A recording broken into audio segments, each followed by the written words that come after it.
Une tête pleine, l'honneur d'une poche pleine, la richesse d'esprit dépasse la richesse matérielle. Seulement on vit dans une époque qui a mis en avant le superficiel. La culture, la littérature, c'est la clé qui ouvre toutes les portes de l'esprit. Y a plein d'auteurs du monde entier qui ont laissé plein de bons écrits. Un esprit cultivé est une forteresse imprenable. L'ignorance, elle est un chapeau de sable. Se cultiver, c'est comme aiguiser son esprit. Plus on le fait, plus il coupe. La plume des quartiers, c'est un crime, une voix pour les sans-voix. Un rendez-vous pour ceux qui rêvent, qui s'élèvent, qui croient en leur choix.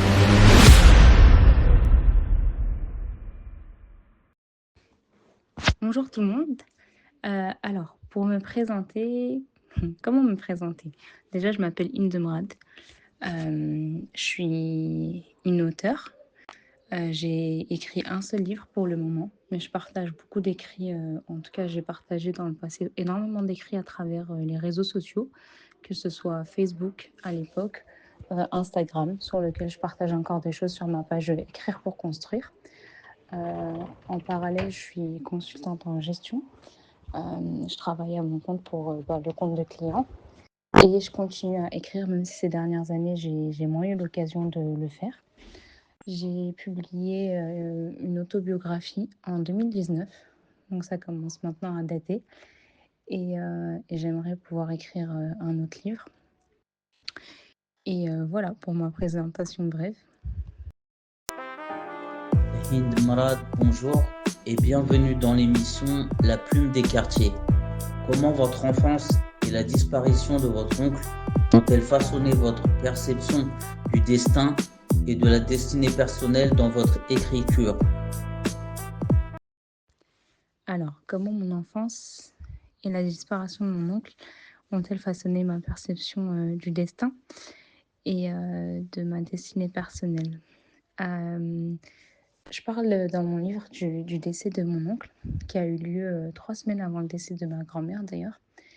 Et c'est vrai qu'à cette époque, ça m'a permis, alors j'étais assez jeune, hein, j'avais 14 ans, mais c'est vrai que déjà à cette époque, sachant que j'étais très attachée à mon oncle, qui était pour moi comme un deuxième grand-père, parce que c'était le plus grand de mes oncles, ça m'a... En fait, ça m'a comme permis de me rendre compte qu'en fait, la vie, elle s'arrête.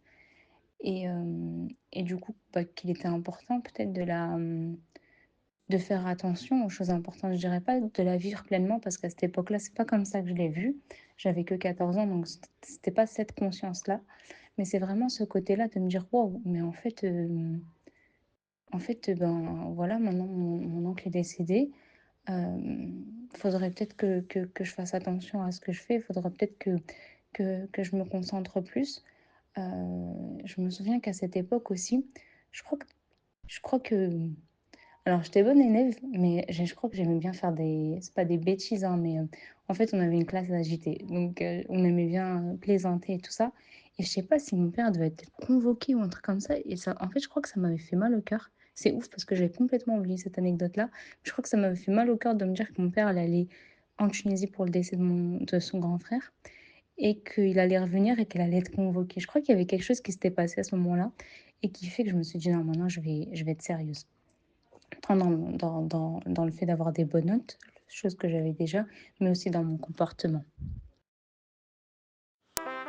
Vous dites que sans ces moments difficiles, vous n'auriez pas été l'auteur épanoui et la femme libre que vous êtes. Pouvez-vous décrire une étape précise ou une épreuve avérée en force créatrice?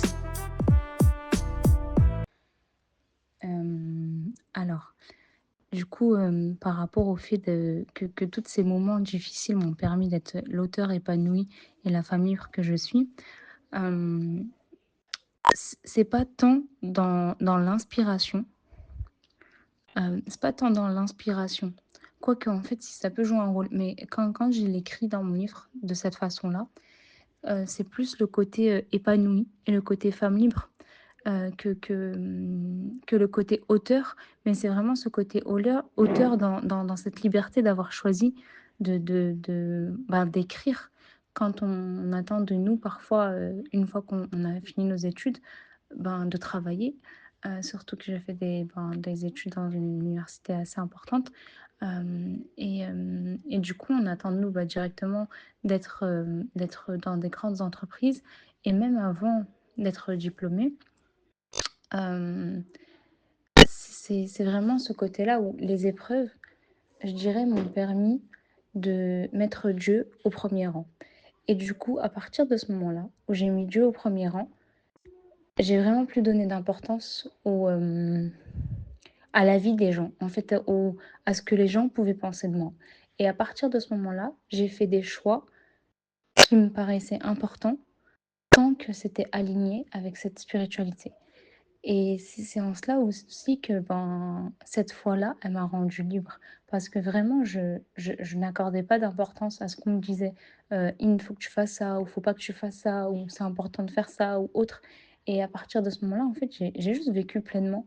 J'ai juste vécu comme je le sentais et pas comme on me demandait ou comme, ce que la société attendait de moi. Que ce soit, pas forcément mes proches parce que mes parents ont quand même été assez ouverts avec moi. Hem, mais la société de façon générale, c'est-à-dire que quand on est diplômé, par exemple, d'une université assez prestigieuse et que derrière on explique aux gens, qu'on n'est pas en train de travailler, qu'on a décidé de prendre une année, pour, se poser, pour écrire, pour partager, pour faire de l'humanitaire ou quoi que ce soit, les gens ils nous regardent en mode: «Mais qu'est-ce que tu es en train de faire, en fait?»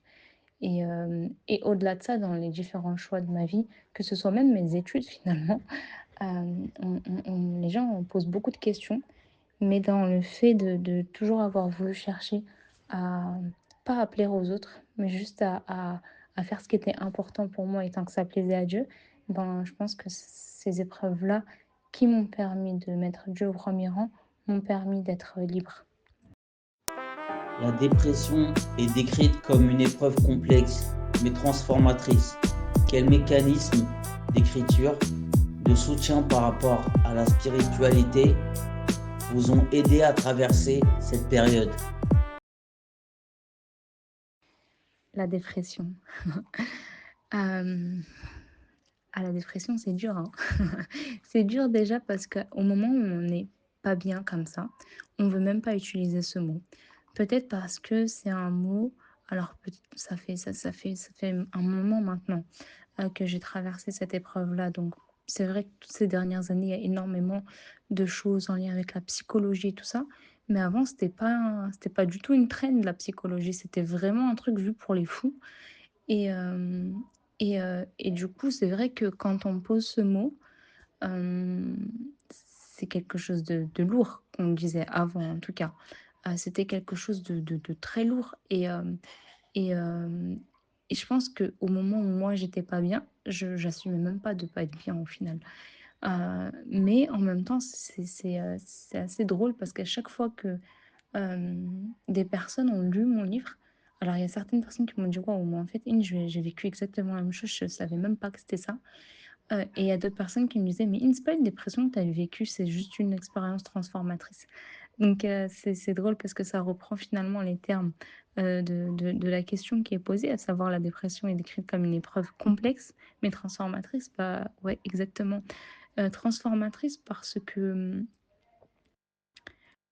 quand on perd notre paix, on se rend compte qu'on a perdu quelque chose de trop important et à partir de ce moment-là, on fait des choix qui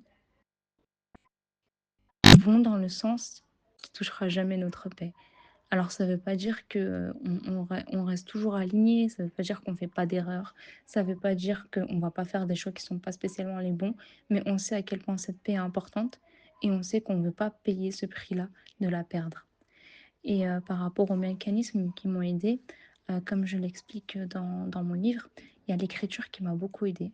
Quand j'écrivais à ce moment-là et d'ailleurs c'est à ce moment-là que j'ai commencé à beaucoup écrire, hem ça me permettait de mettre des mots, ça me permettait aussi d'être, ailleurs. C'est-à-dire que j'écrivais, limite après quand je lisais les textes, ça me faisait du bien à moi-même, et il y avait des moments comme ça de conscience où j'avais quelque chose à l'esprit et je l'écrivais et ça me permettait aussi d'être présente finalement et quand on est présent, on n'est pas dans son esprit et du coup on réfléchit pas et du coup on se fait pas de mal Enfin, je dis pas que réfléchir, ça veut dire on se fait du mal, mais quand on commence à ressasser, réfléchir à nouveau à un sujet encore et encore, bah, forcément on se fait un peu de mal et forcément, bah, la prière, mon lien avec Dieu m'a permis d'être assez forte à ce moment-là.